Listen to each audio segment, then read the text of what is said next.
Hello, Aries. Today is Sunday, November 16th. Why are you looking at cards already on the table? Well, I was well into the reading, about 14 minutes, to be honest.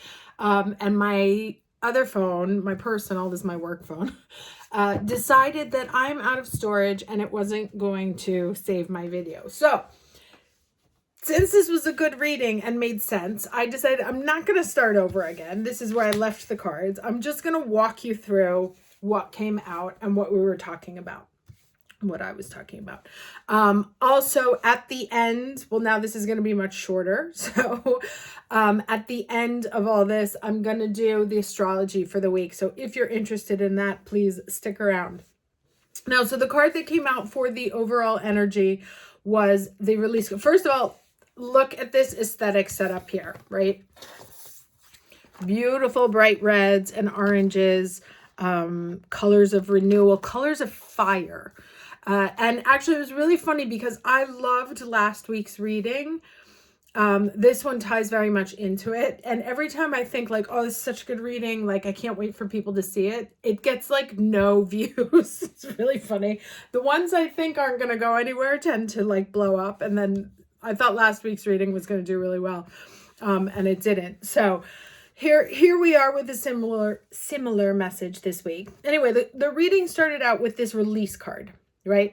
This is very much about Scorpio season, letting go of what is to make room for what can be. Scorpio keywords are regeneration, transformation. You know, it's the process of turning the soil to make room for something new to grow, cutting what was there, removing the dead leaves and getting out of pulling the roots to create space for something new. And this is very much the energy that we are in right now. And what this says is that as long as we are holding on to something, this came out later, as long as we are holding on to something, we can't make space for something new to come in. And sometimes we hold on to things physically, emotionally, economically, financially, spiritually, energetically. There's lots of different ways that we can continue to keep something old in our as an obstacle to something new. Now, another thing I was saying is that there was another reader I saw, an astrologer on YouTube, talking about the fact that 2025 is a 9-year. Now, in a 9-year, it is very rare for newness to happen because it is the end of a cycle, the 9-year cycle. It is a wrapping up of everything that has happened in the last 9 years. And even though there's a desire, like an itch to move forward, you can't move forward until you've wrapped up one thing. And so you may have a desire, you may have plans, you may be like, feel like you're bumping up against an invisible wall, rubber wall.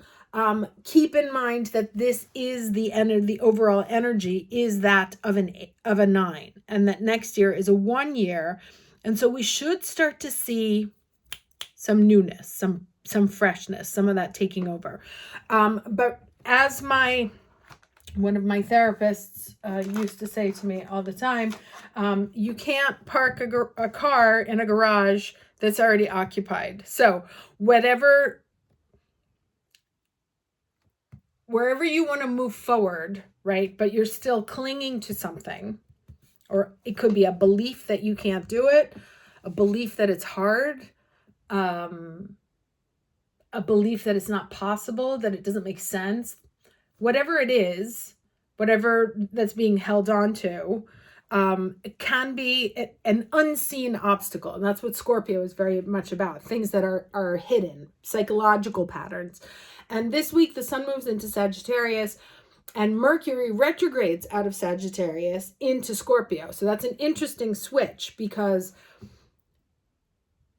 the sun went through Scorpio, creating a very powerful desire for transformation, right? For something serious, for something meaningful, and for something intense, something that's worthwhile, something that matters, something that has profound value to you or to someone else. And Mercury went through Scorpio while the sun was there. And so there was this sort of intensity, this doubled down on intensity. Then Mercury moved into Sagittarius, which is about, could I actually make this happen? But as long as the sun was in Scorpio, there's still sort of a clinging to, say, the dark side, right? Not a superficial pessimism the way Capricorn is, which is like, oh, I really want it, but I don't want to be embarrassed if I can't do it. So I'm going to tell everybody that I don't want it, but I really do want it.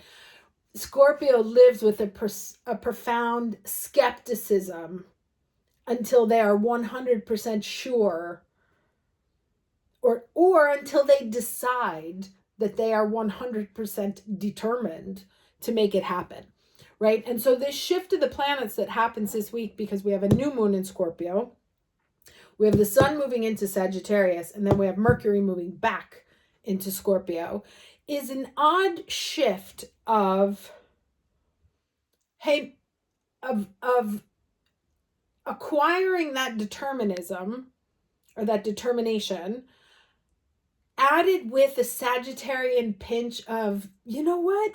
I think I could make this happen, right? Of sort of blind optimism. Sagittarians are hysterical because they are certain that everything they want will unfold for them. And you know what happens? Most of the time it's true, believe it and then you see it. My daughter is a very optimistic Sagittarian, and despite even the greatest odds, doors just seem to like fly open for her when she has that, I'm certain I can make this happen. So there's a shift in the vital energy that comes out of this sort of intense, I'm skeptical, I want it, I'm skeptical it could happen. And it moves into, when the sun shifts forward into Sagittarius, I actually believe I could make this work. And actually, I really want it now. And Mercury going back into Scorpio is like, okay, well, now that I know that I do want it, what needs to happen? What needs to shift? What needs to go? Who do I need to cut off? What do I need to cut off? What's the plan? What's my determination plan? Right? So there's going to be this kind of weird shift here in energies where, they were moving here through the sort of intensity. One got optimistic that it could happen, but this still didn't believe it. Now this one goes here and this one comes back and he's like, I'm actually highly optimistic. And he's like, okay, well, now that we're optimistic, what happens here? And then they will move forward and join again and carry off with their newfound determination and belief that it is possible. Now, the other thing that I had mentioned on this is that everything new is difficult. It's going to feel difficult and it's going to feel uncomfortable because our sense of comfort comes from repetition and comes from the neural synapses that have formed into tight units, right? Where we can do something on autopilot. Anytime we do something for the first time, be it a path to work, a new dish, a new group of friends, a new city, a new job, a new whatever, it feels terrifying because we don't have the frame of reference. We don't have the mental proof that we've done it and have survived it. So it's terrifying, right? It keeps us up at night and like, I really want it, but what if? And so the fear, the challenge thing is, can I make it happen? Do I have the fire to make it happen? Does this make sense for me? And is it going to like blow up my whole life? Well, maybe, but that's kind of the point. And then the lesson here is the renewal. Like all of these cards are speaking to exactly the same point. A fire of rebirth, the phoenix rising from the ashes, the seed dying so that it can become the tree. right? And yes, that feels uncomfortable and it's scary.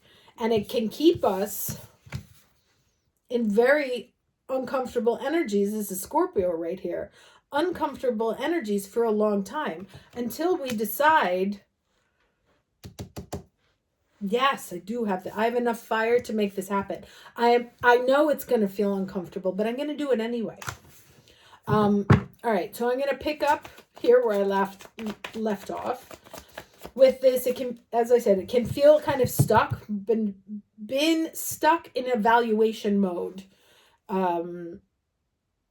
in the Scorpio season, with this sort of nostalgic, childish optimism that, yeah, I would really like to make this. I'd like to reach out. I'd like to see if this could work.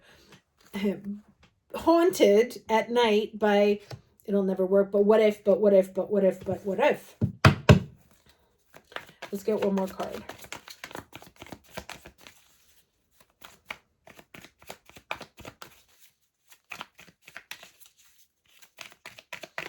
I had a spiritual advisor for a while who once told me that, and this is the brain, this is, every single person is born with this. It's the brain has a negativity bias because its job is to keep you alive at the end of the day. And so it is hyper vigilant towards any form of threat. Be it, that's why if you're like online at a Starbucks and you have your attention on the last bagel and someone else takes it, that is like an aggression. Okay. 8 of Cups moving forward begrudgingly, but you see the difference in these two energies. This is what I'm saying. This is like what needs to, the outgoing and incoming. Outgoing Scorpio, incoming Sagittarius. But yes, the brain has a natural negativity bias because it is constantly hypervigilant towards anything that could rock the boat. And it actually will prefer to stay in situations that are objectively dangerous for the simple fact that you have survived them. And so you know them, right? Better the devil you know. I totally lost my train of thought on that one. Right. And so the one thing we never stress about is being too successful, being too rich, being too happy. We're always only stressing about the bad shit. And he said, he said to me, in every instance, when the future is unknown, right? And you have no idea what's going to happen. It's Schrodinger's cat. Everything is possible at that moment. It is the absence of form. So it is equally likely that things could go horribly. It is also equally likely that things could go fabulously. And if you have the choice of filling your head with a certainty, it is natural for us to pick the worst version of that. But it is equally possible the best version of that. So if you have no known outcome, it's wiser to tell yourself that the more positive is what's going to happen. Because then, like I said with the Sagittarians, they have a magic way in believing in their own magic that makes it happen. Oh, that's what I'm going to name this video. So if you stay here, this is the energy that sticks with you. If you shift it into, yes, I can, and basically the title of this reading is The Little Engine That Could, the more you believe it, the more your brain aligns its attention and its confidence in the fact that it can happen and that it's a possibility. But the shift has to happen in your brain first, and then everything will follow. There is a trick.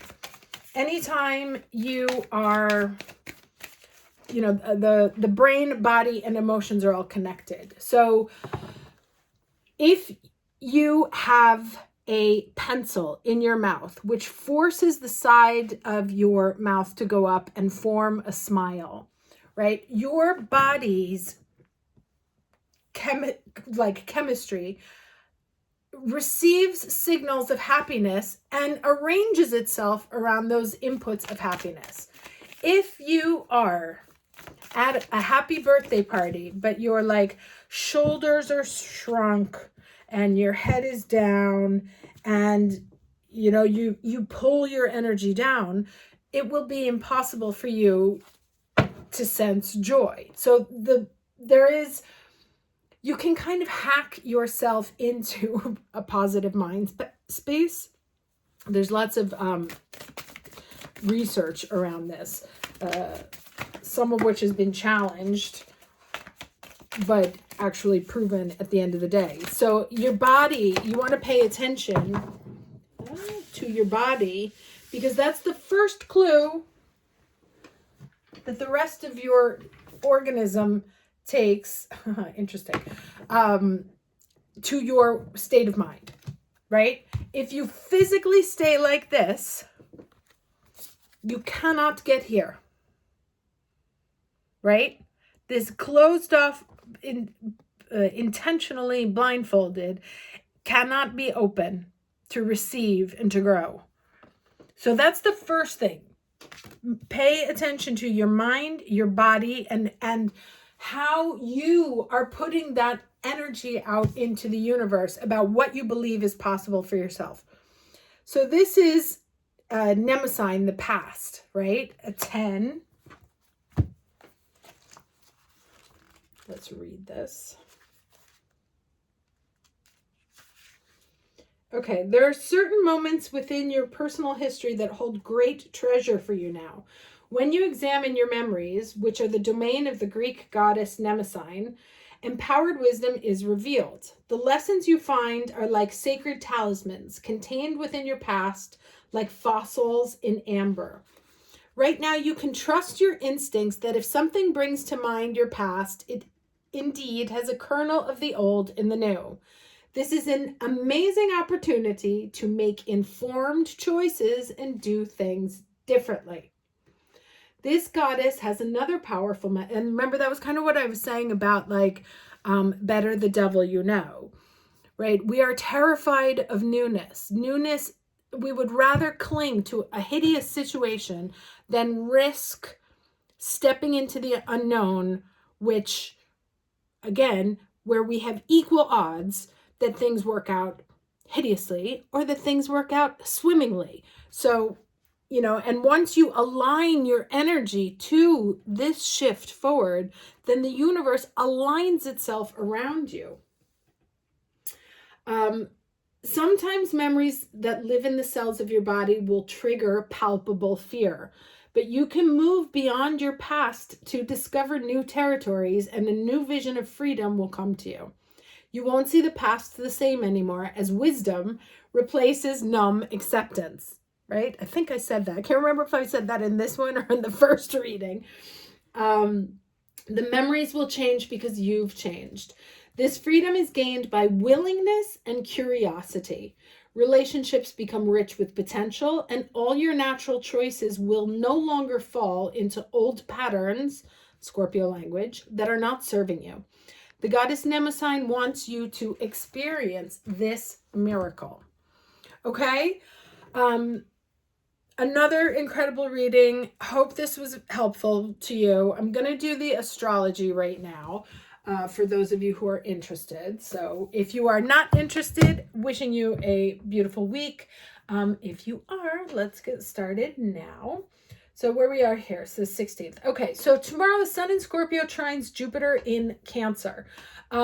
This is very much intuitive energy, right? And the Scorpio aspect, understanding what it needs to nurture itself, what it needs to take care of itself. We also have Mercury retrograde in Sagittarius, sextile Pluto in Aquarius. So at the same time, figuring out what we need to nurture ourselves and what we need for utter transformation, right? Pluto leads Scorpio, and it's about hopes and dreams. It's about the collective. It's about our tribe. So this could be, an understanding of who are or are not your people. Who are the people you want to align yourself with? What kind of, what new tribe is right for you? We also have the Sun in Scorpio trining Saturn in Pisces, who is also, Saturn is retrograde there. So he is re-examining and closing out a very important cycle about spirituality, but also dreams. Like all of this is very much what do I dream of being when I grow up? Moon enters Scorpio, so that will be nice and heavy. So enjoy that. We'll have on the 18th, we have the Sun, Mercury, and Moon in Scorpio. So on the 18th, Mercury retrogrades back into Scorpio. I've already discussed that here, so I won't go into it any further.